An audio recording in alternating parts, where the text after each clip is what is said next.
Νομίζω είμαστε έτοιμοι. Μπορούμε να αρχίσουμε. Έχουμε πάει στο ακαδημαϊκό τέταρτο, πήγαμε και ένα πεντάλεπτο. Βέβαια έχει αρκετή κίνηση στους δρόμους σήμερα λόγω του ψηλόβροχου της περιφερειακής που έκλεισε μια λωρίδα. Περιμένουμε κι άλλους, θα έρθουμε στην πορεία. Καλησπέρα σας. Ονομάζομαι Φώτης Κουτσαμπάρης, είμαι δημοσιογράφος. Έχω κυκλοφορήσει κάποιες ποιητικές συλλογές και κυκλοφορούμενη ποιητής και θα παίξω το ρόλο του συντονιστή στην απόψινή παρουσίαση του βιβλίου της Βιλής Μπάμπαν με τίτλο «Εναρχή είναι», που κυκλοφορεί από τις εκδόσεις Πηγή. Ομιλητές θα είναι ο κύριος Παναγιώτης Χανός, δημοσιογράφος συγγραφέας, η κυρία Ζωή Κελαϊδίτου, υποψήφια διδάκτορ φιλόλογος. Ήδη πήραμε έτσι μια γεύση από τη μουσική επένδυση του κυρίου Γιώργου Νάσκα, κιθαρίστα, ο οποίος βέβαια θα μας συνοδεύσει σε όλη την βραδιά την απόψινή αυτή που φαντάζομαι και θα είναι μια ωραία ποιητική βραδιά. Καθώς εκτός των άλλων θα απαγγείλει και ποίηματα από το βιβλίο η κυρία Δήμητρα Παντεζή, περιόφυτος του τμήματος θεάτρου του Αριστοτελείου Πανεπιστημίου Θεσσαλονίκης. Δεν συνηθίζεται βέβαια ο συντονιστής να έχει και ρόλο εισηγητή, αλλά εγώ θέλω να πω λίγα λόγια έτσι για την ποιητική συλλογή Εναρχή. Παρουσίαση περισσότερο ποιητικός δεν μπορώ να γίνω. Σύντομα, στην αρχή το φως και η ώρα η πρώτη που τα χείλη ακόμα στον πυλό δοκιμάζουν τα πράγματα του κόσμου, λέει ο Οδυσσέας Ελίτης στο άξιο νηστή. Εναρχή είναι ο λόγος και ο λόγος είναι προς τον Θεό και Θεός είναι ο λόγος, ούτως είναι εναρχή προς τον Θεό, μας λέει ο Ευαγγελιστής Ιωάννης.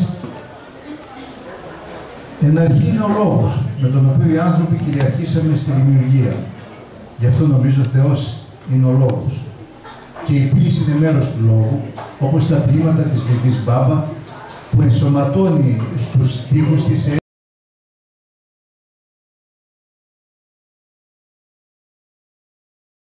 ο τίτλος της ποιητικής συλλογής και εν αρχή, δηλαδή το βιβλίο, ο λόγος, η νιώτη, ο έρωτας, η μνήμη και ο θάνατος.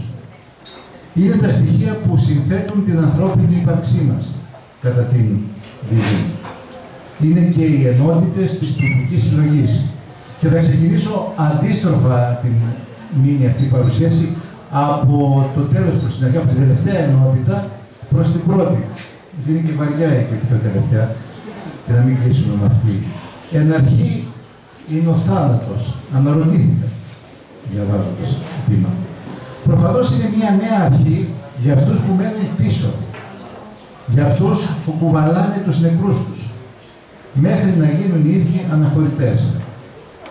Αλλά είναι και μια καθημερινότητα ο θάνατος, ίσως για τους απογοητευμένους, τους απελπισμένους, αυτούς που δεν μπορούν πλέον να γευτούν μικροχαρές ή θεωρούν ότι έχουν γευτεί όλες τις χαρές της ζωής, όπως ο ποιητής Κώστας Καριωτάκης γράφει στο τελευταίο του σημείωμα. Η Βιβή Μπάμπα, επεκτείνοντας στον παρόντα χρόνο του στίχους του Κώστα Καριωτάκη, περιγράφει το θάνατο. Θάνατος είναι τα λόγια που δεν είπες, έπε απτερόεντα, που μέσα σου ουρλιάζουν να βγουν και τα πνίγεις σε ποτάμια, δυστυχώς όχι λύθεις, και ακούς τον ίστατο λυγμό πριν το τέλος. Θάνατος είναι οι κάριες και οι νέες πρέβεζες μαζί που σε χαιρετούν ειρωνικά. Επίσης επεκτείνει τους στίχους του Κώστα Ουράνη, που λένε «Θα πεθάνω ένα πέθυμο του φθινοπόρου δίλη μέσα στην κρύα μου κάμαρα, όπως έζησα μόνος», και γράφει η ποιήτριά μας. «Μια μέρα του Οκτώβρη θα φύγω, όπως πέφτουν τα φύλλα από τα δέντρα». Στην τέταρτη ενότητα του βιβλίου, η μνήμη, η οποία μπορεί να είναι αιώνια, όπως λέμε στην εκεί αιωνία μνήμη, αλλά για μας, όπως είμαστε υποκείμενα της ζωής, είναι πρόσχερη. Η μνήμη που ανακαλεί αναμνήσεις. Και η ποιήτρια ξεκινάει αυτή την ενότητα δημιουργώντας την ανάμνηση.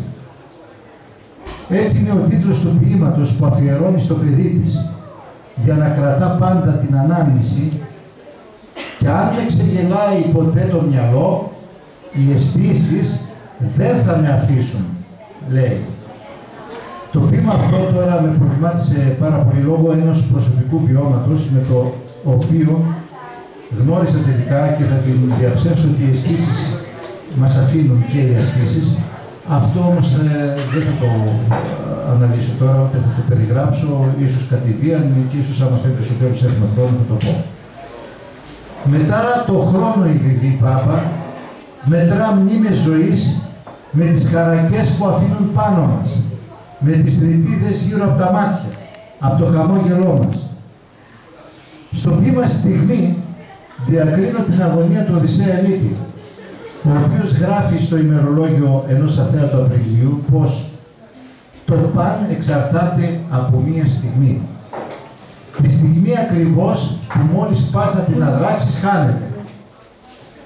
Και λέει η Βιβλία, προσπαθώ να κρατήσω τη στιγμή στα χέρια μου, όμως εκείνη γλιστράει και σκορπάει στο διηνεκές, ώσπου να γίνει μνήμη και να χαθεί μαζί μου.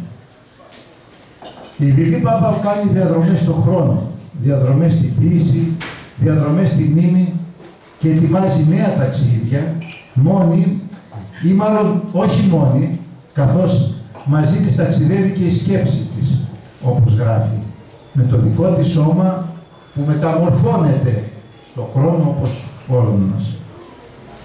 Τρίτη ενότητα του βιβλίου, ο έρωτας, η κινητήριος δράση, η κινητήριος δύναμη για πολλές δράσεις μας. Ο νυν και αΐ και στους αιώνας των αιώνων, έρωτας. Αλήθεια, πόση ποίηση νομίζεις μπορεί να χαρίσει στη ζωή σου ένας έρωτας, ρωτάει η ποιήτριά μας στο ποίημα Ερωτική ποίηση. Νομίζω ότι τα ίδια τα ποίηματα της ενότητας αυτής δίνουν την απάντηση. Και κλείνω εδώ, γιατί αν μιλήσουμε για τον έρωτα θα ανοίξουμε ένα πολύ μεγάλο κεφάλαιο και δεν θα αρκεί ο χρόνος. Δεύτερη ενότητα της συλλογής, η νιώτη. Ποια νιώτη? Ένα περιορισμένο χρονικό διάστημα της ζωής μας ή μια μακρά ψυχική σταθερά που μας διατηρεί ενεργούς απέναντι στις προκλήσεις των συναισθημάτων μας. Για να μπορείς να κρυφτείς πίσω από τα δέντρα, καρπούς να δράξεις και όφης να προσπεράσεις, αν θες, όπως γράφει η Λουδία. Η νιώτη που ορίσει διαφορετικά ο καθένας μας, που νιώθει διαφορετικά ο καθένας μας. Ναι, αυτή η νιώτη. Και γένετο μέρα, και γένετο φως, και γέννης εσύ, που θα σε λέω νιώτη. Γράφει. Αλλά και η νιώτη που έφυγε, περιγράφεται σε αυτά τα ποίηματα. Αυτοί που μας έκλεψαν. Εμείς οι μεσήλικες το αντιλαμβανόμαστε. Στα πρόσωπα ποιων γονιών βρίσκονται κρυμμένα τα πονηρά εφηβικά χαμόγελα και σε ποιες θέσεις κρύβονται εφημωμένοι ή επαναστατημένοι νέοι που θέλουν να φωνάξουν, να χορέψουν, να ζήσουν ξανά τη δύναμη της κλεμμένης νιώτης. Και τώρα φτάσαμε στην αρχή, στην πρώτη ενότητα της συλλογής. Εν αρχή είναι ο λόγος. Ποιος λόγος? Ο λόγος, ο παράλογος στην ερμηνεία του. Αφού η Βιβί Πάπα γράφει «Παράλογος ο έρωτας και η αγάπη, παράλογος ο θάνατος, παράλογα τα πάντα». Ο λόγος που μας οδηγεί στην αναζήτηση, σε υπαρξιακά ερωτήματα σαν εκείνα των παλιών ποιητών. Υπάρχω λες, κι ύστερα δεν υπάρχεις. Καριωτάκης. Σκέφτομαι, άρα υπάρχω, επαναφέρει η ποιητριά μας. Ή ο δικός μας ο λόγος, ο καθημερινός, που λέει «Και δεν ήρθες ούτε εσύ, ούτε η Επανάσταση, γιατί δεν άντεξα την αλήθεια σου και τα λόγια τα μεγάλα. Εγώ βλέπεις, προτιμώ μικρές λέξεις, αυτές που λένε το αθώο και το επιτελούν». Έτσι γράφει, με αυτά τα απλά λόγια που μου άρεσαν η Βιβί Πάπα. Η ποίηση διαλέγεται με ό,τι απασχολεί τον άνθρωπο και η ποίηση της Βιβής Πάπα φυσικά και αυτή με τα διαχρονικά θέματα, ζητήματα που μας απασχολούν. Αυτά είχα να πω και να ευχηθώ καλοτάξιτο στο βιβλίο που συνέθεσε έτσι με πολύ ωραίο τρόπο η Βιβί Πάπα και να περάσουμε στους ομιλητές. Με πρώτο τον ομιλητή έχω μιλήσει πάρα πολύ για τον Παναγιώτη Κανό, συνάδελφος, δημοσιογράφος, συγγραφέας, παρουσιάζοντας το βιβλίο του Ερωτευμένος Κέσσαρας σε πολλές παρουσιάσεις. Αλλά τώρα είναι η βραδιά μου. Θα του δώσω το λόγο λοιπόν, γιατί ήρθε και η σειρά του να μιλήσει και για κάποιον άλλον συγγραφέα. Παναγιώτης Κανός.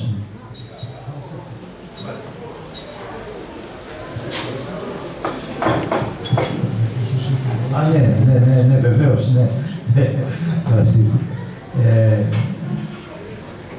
Θα απαγγείλει ποίημα η κυρία Δήμητρα Παντελή, όπως είπαμε, πριν δώσω το λόγο στον Παναγιώτη.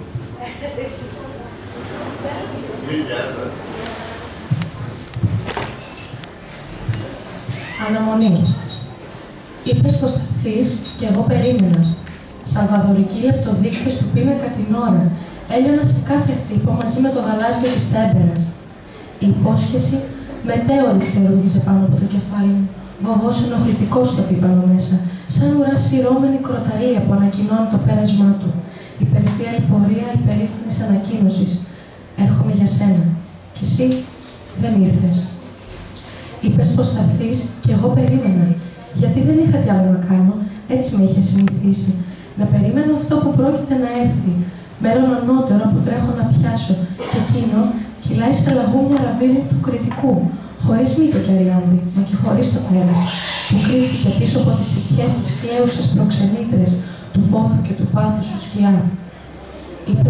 Είπες πως θα έρθεις, κι εγώ μετρούσα τάσκα κατά την αναμονή.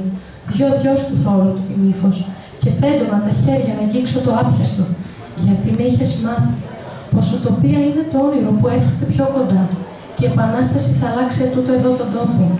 Και ονειρευόμουν και περίμενα σωτήρες, μπαντιέρες και λάβαρα να σηκώσουν στις ύλες μου μπροστά, και εγώ να ακολουθώ σιωπηλός στρατιώτης στους αγώνες της πίστης σου. Και δεν ήρθες ούτε εσύ, ούτε η Επανάσταση, γιατί δεν άντεξα την αλήθεια σου και τα λόγια τα μεγάλα.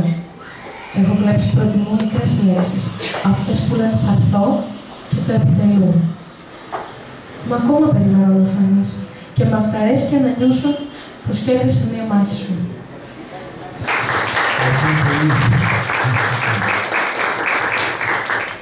Με την προσμονή μένω τελικά κάπου.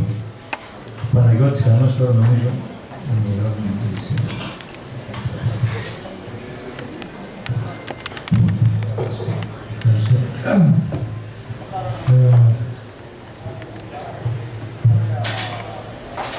Να σας ευχαριστήσω καταρχάς που ήρθατε εδώ για την παρουσία σας εδώ. Να πω ότι για μένα είναι πολύ μεγάλη τιμή.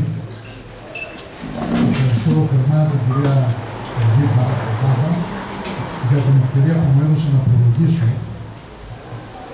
αυτό το βιβλίο του Παθενικού της ξεκινήσης βάσης από τους πρώτους, την πρώτη ποιητική της συλλογή. Με τίτλο «Παραδώσω τη γη».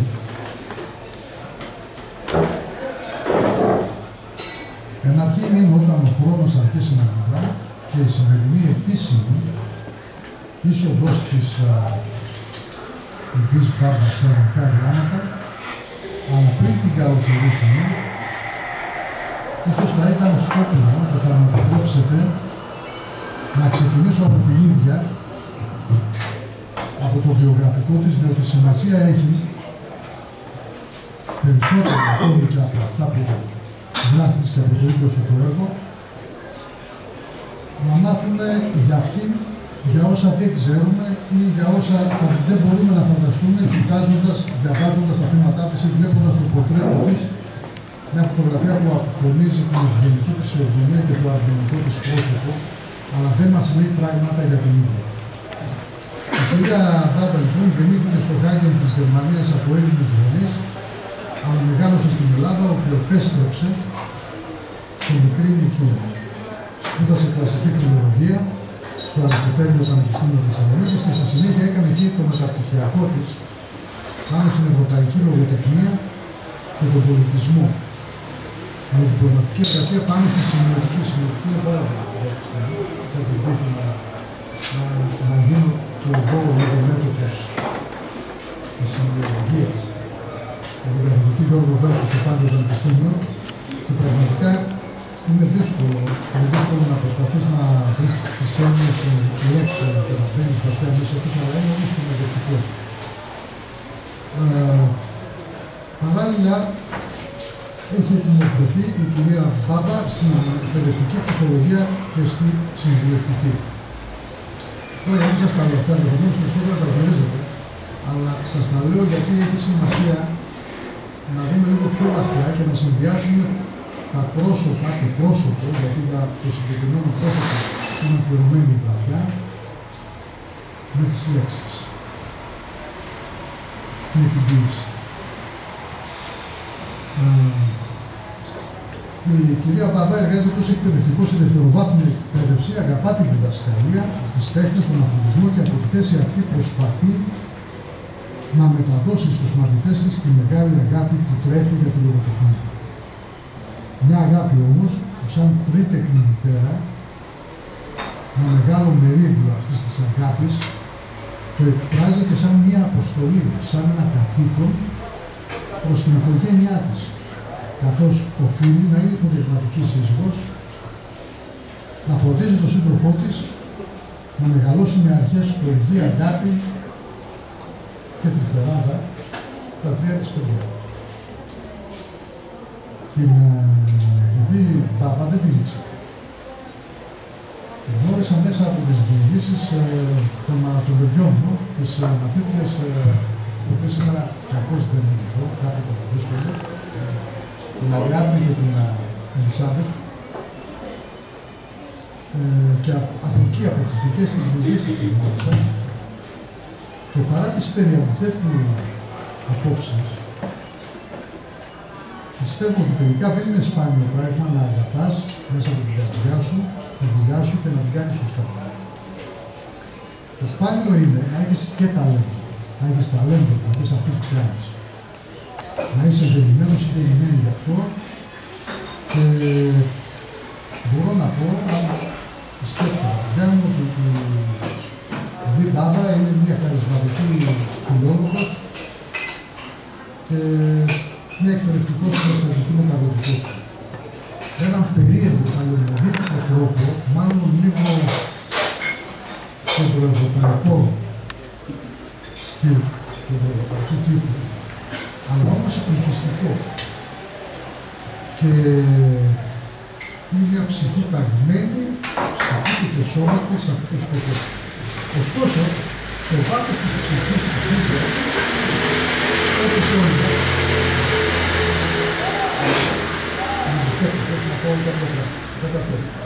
έκρυβε λοιπόν η Β' ένα μυστικό, ένα σκοτεινό μυστικό. Ένα μυστικό που δεν έχει σχέση με το όνομα της, αλλά το γεγονός ότι κάθε φορά που λέω του Β' Μπάμπα μου έρχεται στο νου η Βάνα Μπάμπα. Και για αυτόν τον λόγο. Αυτό όμως είναι γενικά καλό, γιατί έτσι θα αποτυπωθεί πιο εύκολα συνεργικά στη συλλογική μνήμη με μικρότερη προσπάθεια. Θα το αποτυπωθεί όχι σε εσάς που το ξέρετε, αλλά αν θεωρήσει μετά δουλειά. Και που θα πρέπει να θεωρήσει, γιατί αυτή η σημερινή ημέρα στην οποία διάρκεια για την κυρία Μπάμπα είναι, νομίζω, σπουδαία, γιατί μπορεί να σημαίνει ένα καινούργιο ξεκίνημα και το καινούργιο ξεκίνημα δεν σημαίνει αναγκαστικά επαγγελματικό ξεκίνημα, ούτε σημαίνει πολλά αυτά. Σημαίνει αυτό μια πόρτα στη μοίρα μας, την οποία ανοίγουμε και πάμε. Δεν ξέρω τι να μας οδηγήσει. Πάμε. Η Β' Μπάμπα λοιπόν, όπως μας εκμυστηρεύεται στο εξώφυλλο του βιβλίου του, στο οποίο φαντάζομαι θα πάρετε, ξεκίνησε να γράφει ποίηματα από μικρή ηλικία, τα οποία διάβαζε και τα μοιραζόταν με συμμαθητές και φίλους. Στην περιφερή της ηλικία αποκάλυψε, εκμυστηρεύτηκε λόγω παρόρμησης αυτό το πολύ μυστικό της γραφής του συνομιλήτους της. Το μοιράστηκε μαζί τους. Στη ζεστασιά, στη θαλπορή της παιδικής παρέας έβγαλε από μέσα της, επικοινώνησε όλη και απόλυτη στην ευαισθησία. Όλα αυτά τα στοιχεία, τα μαστικά που έκρυβε μέσα στην ψυχούλα της. Στα παιδικά τους μάτια, αυτό το σκεπτηλό ισοστροφές κορίτσι, το ξέρετε, έγινε κάτι μεταβολικό. Η συμμαθήτριά τους στην Β' εξυψώθηκε, έγινε κάτι σαν σούπερ ήρωας. Αλλά και η ίδια εμπίστηκε σε αυτή τη μεταμόρφωση. Γιατί κατάλαβε ότι αυτά που έλεγε είχαν κάποια αξία. Από εκείνη τη μέρα δεν ήταν ίδια. Όταν ένιωθε να την βαραίνει ο κόσμος, τα μαθήματα, το σπίτι, έγραφε, έφτιαχνε ένα καινούριο πλήρω. Ο άλλοτε το έβαζε, το διάβαζε μάλλον στη σχολική της παρέα και άλλοτε το έβαζε στο σιρτάρι της. Αυτή η ιστορία δεν αφορά μόνο, είναι φανταστική ιστορία. Και ίσως και να μην αναφέρει. Αφορά το κάθε παιδί που έχει μάθει να γράφει. Και αποτυπώνει όλα τα ισόψυχά του πάνω στο χαρτί. Και όλα τα έντονα συναισθήματα του ανθρώπου. Με αυτόν τον τρόπο θεραπεύει. Με αυτόν τον τρόπο εξηλαιώνει. Με αυτόν τον τρόπο ανακαλύπτει τον εαυτό του. Μόνο γιατί δεν σταμάτησε. Η ιστορία της συνεχίστηκε σε όλη τη διάρκεια της ζωής της. ενήλικας πλέον δεν ξέρω αν στη γραφή την παρακίνησε ο έρωτας. Αυτός ο μικρός θεός, ορμημένος στην τέχνη της αποπλάνησης. Ή αν δεν έγραφε, τότε απλώς το ζούσε όπως οι περισσότεροι άνθρωποι. Ζούσε στον έρωτα. Δεν ξέρω αν η αιτία που συνέχισε να γράφει ήταν ο χρόνος πίσω από το οποίο κρύβεται το αποτρόπαιο, ο θάνατος. Αν αυτό εν τέλει την παρακίνησε, αν ενεργοποίησε σαν τραγωδιωτές του κύριου την έκρηξη της δημιουργικότητάς της. Εκείνο που ξέρω είναι ότι αρκετές δεκαετίες μετά,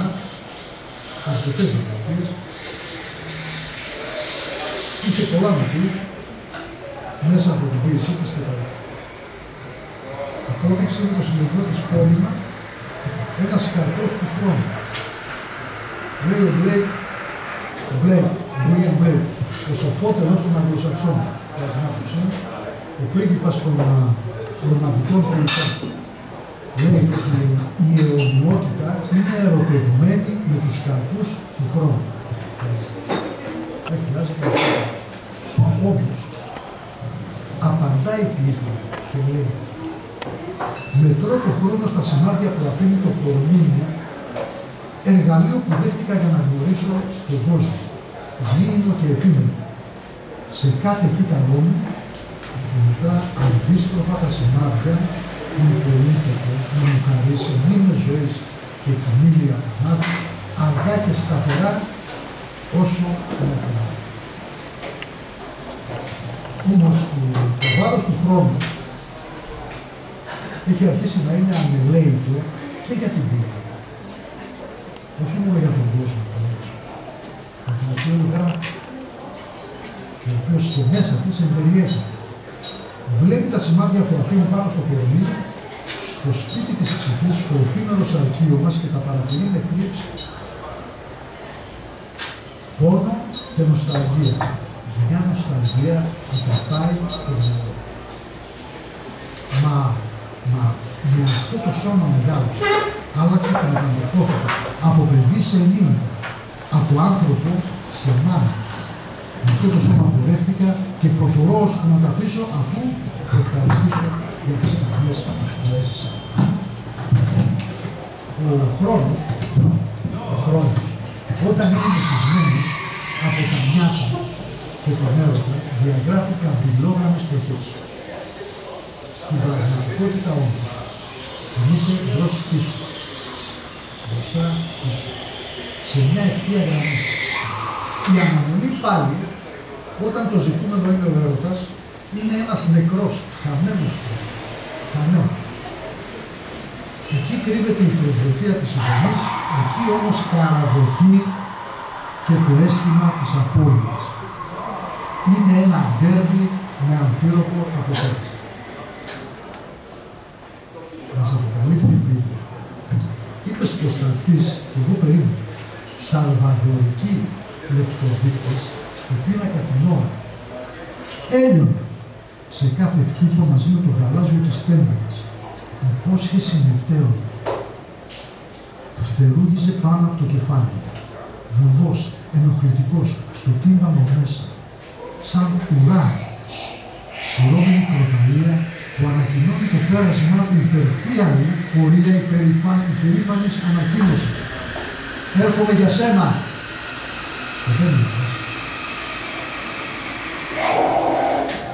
Και εσύ δεν ήρθες. Αυτός ο χρόνος ο πανδαμάτερας, αυτός που πλύνει τις πληγές της ψυχής, αλλά και ο αμήνυτος, ο σκληρός, ο άδικος, αυτός που δεν κάνει σκόντο σε κανένα. Δεν μας κάνει τη χάρη, δεν σταματάει, δεν κυλάει πιο αργά αυτός ο χρόνος. Άφησε τα σημάδια του και πάνω στην κίνηση της γάμας της δικής γάμας. Η Πίτρια φαίνεται ότι γνωρίζει ένα κοινό μυστικό. Ο άνθρωπος είναι το μοναδικό πλάσμα στην γη μας που διδάσκεται ότι κάποια μέρα θα πεθάνει. Η θνητότητα της ύπαρξης, άλλοτε περισσότερο και άλλοτε λιγότερο, δραματική, δεν πάβει να μας βασανίζει. Να διαπερνάει τη σκέψη μας, να μας αποσπάδει την αποστολή μας, την ανθρώπινη. Ένα μεγάλο μέρος. Φανταστείτε τον άνθρωπο καταδικασμένο για το προπατορικό αμάρτημα από μία άδικη μοίρα, από έναν σκληρό τρόπο. Ο θάνατος παγωμένος σαν τα κρύα δάκτυλα της χειμερινής τραμουντάνας μας μπρόχνει στη γη, υπέβει το χρόνο και σιγά σιγά κάθε φορά που συλλογιζόμαστε μας κυριεύει.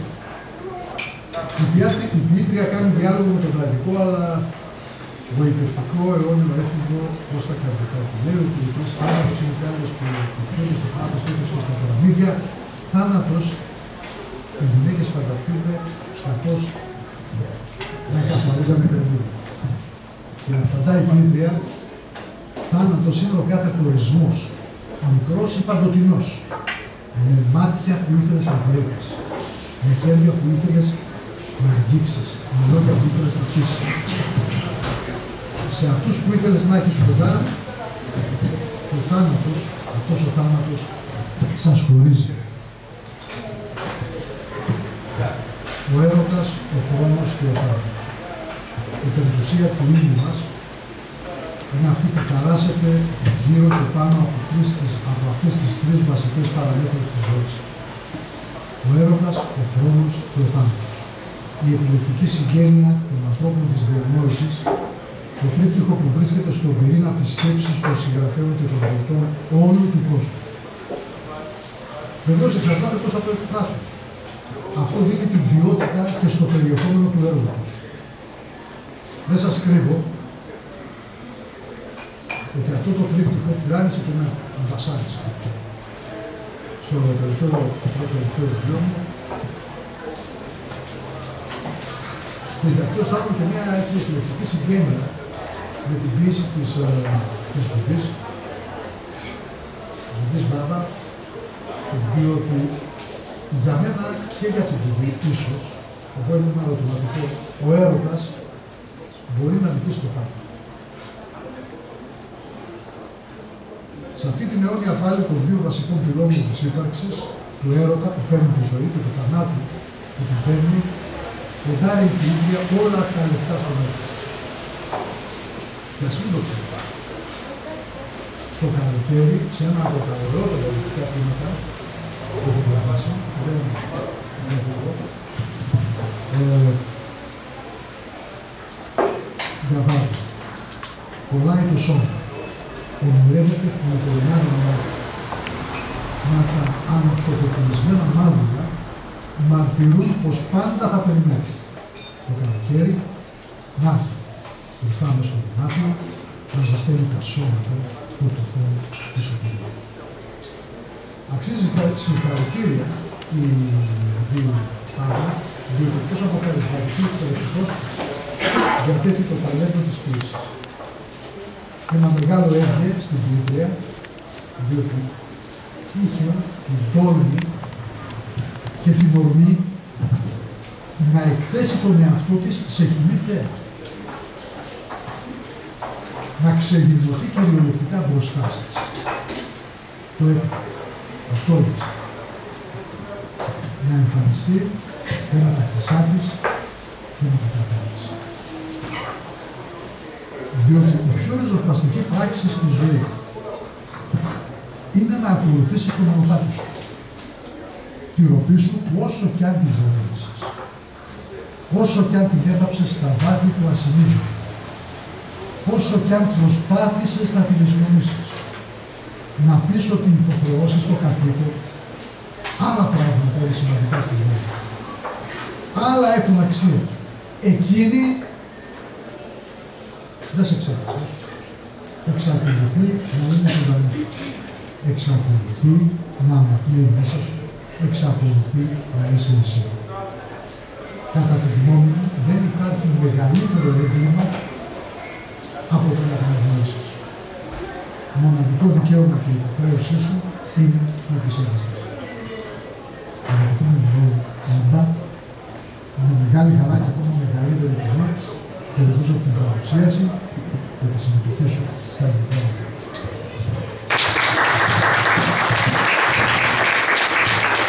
Εσύ που βοήθησε να κάνουμε αυτό το κανό, που έκανε το ψυχογράφημα, το παρουσιαστικό βιογραφικό και η κυρία Δήμητρα Παντελή ετοιμάστηκε ήδη, σηκώθηκε γιατί φοβήθηκε μήπως την ξεχάσω αυτή τη φορά. Γι' αυτό ήρθε και κάλεσε. Ελπίζω αύριο να μην γράψουμε και περιμένουμε τη νέα ποιητική συλλογή της Βάννας Μπάχτα στα σχόλια. Αστείευουμε. Εγκύτητα. Έλα πιο κοντά. Εκεί που οι ανάσες μυρίζουν χνότα μαζί με υγρασία και το φιλί λαχταρά για έρωτα. Έλα πιο κοντά να ακούσω τις λέξεις που κρύβεις κάτω από τη γλώσσα σου και δεν μπορούν να ακουστούν παρά μόνο όταν κάποιος αγγίξει τον ουρανίσκο σου. Έλα πιο κοντά να γευτώ τις ήττες και τις νίκες σου, επίγευση από δάκρυα και έρωτα στα χείλη σου, στο στόμα σου, εκεί που η αγάπη χάνεται και η ελπίδα ξαναγεννιέται.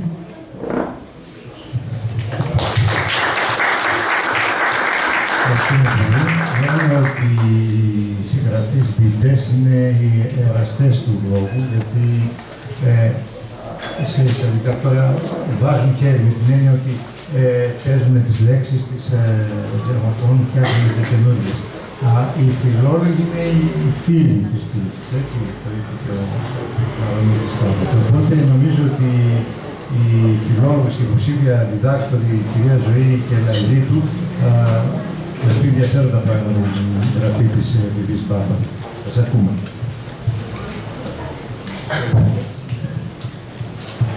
Να καλησπερίσω και εγώ εδώ το κοινό μας και να ευχαριστήσω πολύ την Βιβή.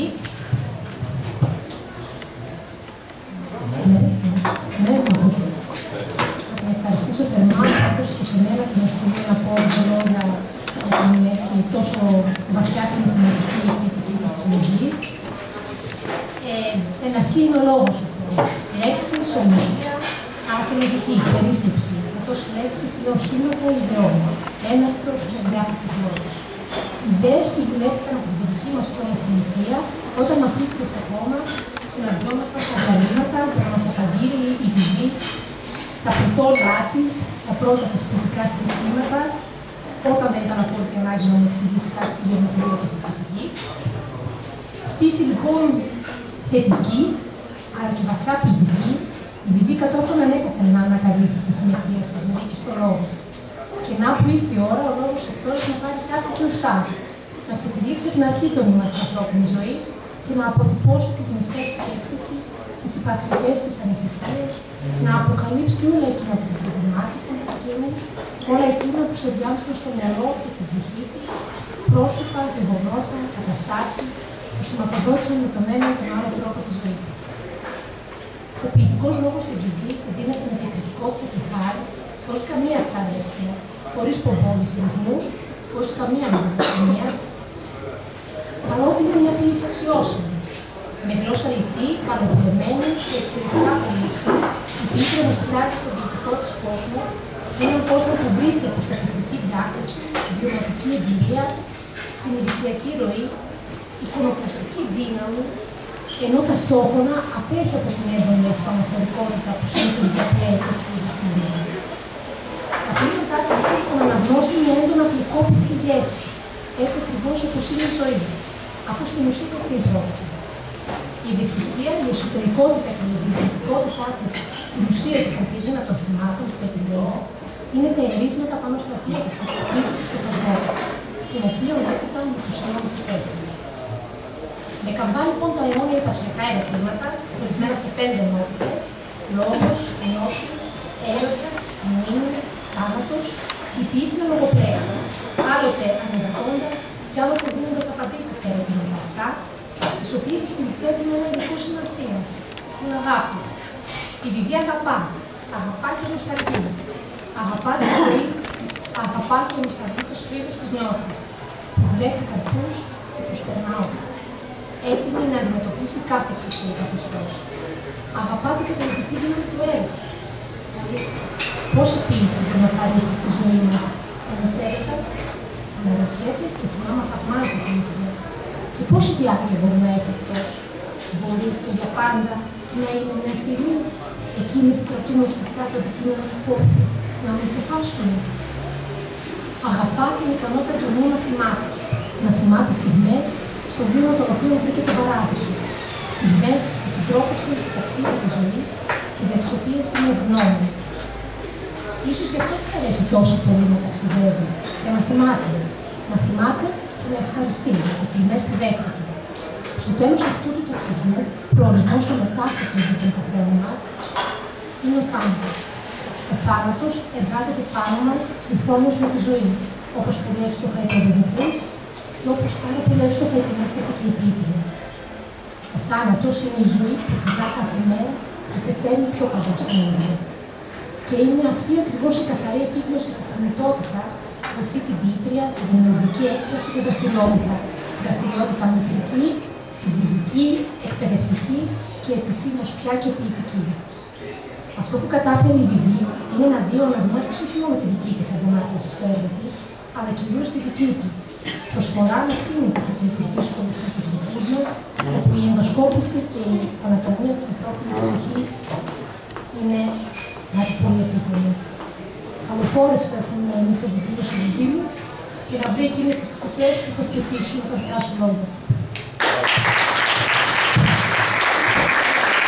Ευχαριστούμε πολύ την κυρία Καζούλη και Ραβιδίτη για τον επιστημονικό της λόγο, αλλά και σύντομα μας έδωσε όλη τη συλλογή. Απαγγέλει κυρία Δήμητρα Παντελή. Στιγμή. Προσπαθώ να κρατήσω τη στιγμή στα χέρια μου, όμως εκείνη γλιστράει και σκορπάει στο διηνικές, ώσπου να γίνει μνήμη και να χαθεί μαζί μου. Την κρατάω όσο πιο σφιχτά μπορώ. Το χάδι, το φιλί, το άγγιγμα, το σκύρτημα της καρδιάς, πες μου ξεφεύγει. Έτσι λειτουργεί. Μάλλον γι' αυτό επιστρέφουν τα πνεύματα. Ψάχνουν εκείνη τη στιγμή που τους έφυγε, να τη νιώσουν και πάλι, να βρουν τον παράδεισο στο βίωμά της, ξανά και ξανά, στο άπειρο που χάνεται.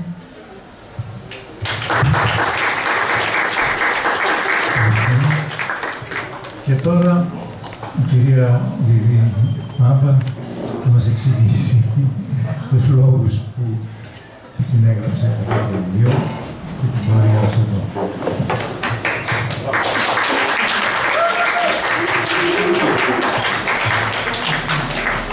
Καλησπέρα. Θα ήθελα να σας ευχαριστήσω όλους και όλες σας πάρα πολύ για τη τιμή που κάνατε να παρευρεθείτε στην παρουσίαση της κριτικής μου συλλογής. Τον κύριο, μάλλον πρώην οικειάρχη, τον κύριο Γυμνασιάρχη, τον κύριο Φωνουδάκη που με τίμησε και ήρθε σήμερα εδώ, τον διευθυντή του πρώτου δημοτικού πηλαίας που παρευρεθήκε σήμερα. Ευχαριστώ πολύ. Τους συναδέλφους και τις συναδέλφους, τους μαθητές μου, ευχαριστώ πάρα πολύ. Όλους σας, όλους τους συγγενείς μου, τους φίλους μου, ευχαριστώ πάρα πολύ.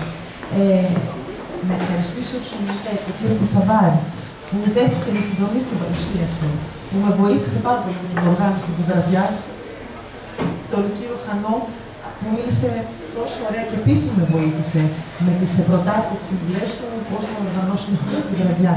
Και την κυρία Καλαϊδίκη, φίλη μου και κουμπάρα, που δέχτηκε να μιλήσει, με ξέρει από μικρή, γνωρίζει λοιπόν αυτή την πορεία μου. Την κυρία Παντελή, παλιά μου μαθήτρια, που έτσι με την υπέροχη απαγγελία της με τίμησε σήμερα. Βέβαια, ήθελα να ευχαριστήσω τις εκδόσεις Πηγή που πίστευσαν στο έργο μου και έτσι μου δόθηκε ευκαιρία να παρουσιάσω τα ποίηματά μου στο ευρύ κοινό και να διαβαστούν. Ποίηματα έγραφα από μικρή. Στο δημοτικό, μάλιστα, τα πουλούσα με καμιά συμμετριά μου στα διαλύματα, σε άλλους μαθητές. Στην ελληνική ηλικία ήταν μια. Αλήθεια. Αυτό είναι γούρι, τα πάει καλά. Μεγαλώνοντας συνέχιζα να γράφω, αλλά όχι συστηματικά. Ώσπου πέρσι ένιωσα την ανάγκη να γράψω μια ολοκληρωμένη ποιητική συλλογή και να την δημοσιοποιήσω. Εδώ θέλω να ευχαριστήσω τον άντρα μου, που όταν του ανακοίνωσα πως θέλω να γράψω μια ποιητική συλλογή, με στήριξε και καθόταν τα βράδια, μολονότι κουρασμένος, και διάβαζε ποίηματά μου για να μου πει τη γνώμη του. Χαίρομαι πάρα πολύ που οι σκέψεις μου μέσω αυτών των ποιημάτων και να παρέξω. καθώς προσπαθώ να είναι πάντα να δω τη θετική πλευρά των πραγμάτων, παρόλο που ο θάνατος, όπως καταλάβατε, διαχέεται σχεδόν παντού στα ποίηματα, ωστόσο ήθελα να αφήσω μια θετική επίγευση για αυτό το τόσο όμορφο και τόσο παράλογο ταξίδι της ζωής, το οποίο παρόλο στις δυσκολίες του, μας δόθηκε ως ευκαιρία για να απολαύσουμε, να αισθανθούμε, να ζήσουμε και φεύγοντας να ευχαριστήσουμε για τις στιγμές που δεχτήκαμε. Και γιατί όχι, ίσως να τις ξαναζήσουμε. Ευχαριστώ πάρα πολύ όλους σας. Ευχαριστώ.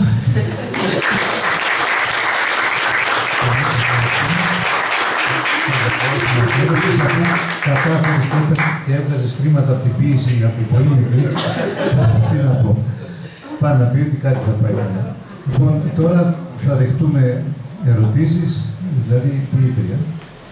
Εμείς τι να πούμε. Αν θέλετε να ρωτήσετε κάτι,